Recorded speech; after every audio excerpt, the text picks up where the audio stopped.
G'day team, and welcome back to another video on sequences and series. And today we're going to keep rolling forward with our series work, and we're going to look at finite geometric series. So a geometric series is the sum of all numbers in a geometric sequence, and a finite one means there's just an end to it, and we'll get into infinite in the next video.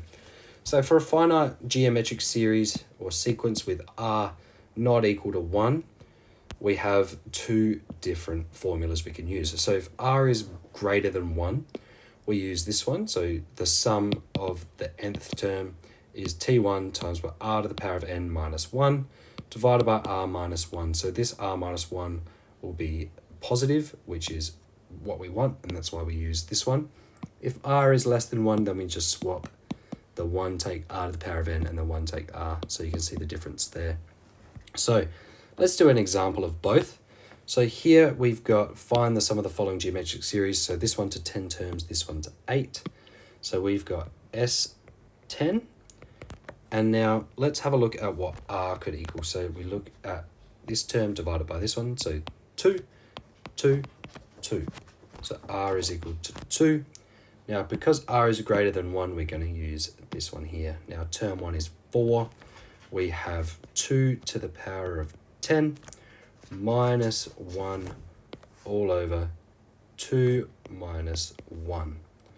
All right, so we're going to simplify the inside. So 4 to the power of 10 is 1024 minus 1 is 1023, all divided by 1. So when we divide by 1, we just write it as 4 times 1023. And according to my calculator, that is 4092. All right, so that is when r is greater than 2. Let's have a look at this one here. 3 divided by 9, 1/3. 9 divided by 27, 1/3. 27 divided by 81 is 1/3. So r equals 1/3. And we want to find the sum of the first 8 terms. So because r is less than 1, we are going to use this formula here. So I have 81 times by 1 minus 1/3 to the power of 8 all over 1 minus 1/3 is 2/3. Now if we put that into the calculator, because I'm not going to be able to solve that in my head fast enough for you guys, we get out 3,280 divided by 27. Okay, so the sum of the first 8 terms is 3,280 divided by 27, or as a decimal, that is 121.48.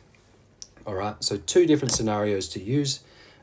Just keep an eye on it. That way both will work, but it's just going to make life easier for you in the long run if we use the two different ones. All right, so hopefully this helps for finite geometric sequence series, and we'll see you in the next one for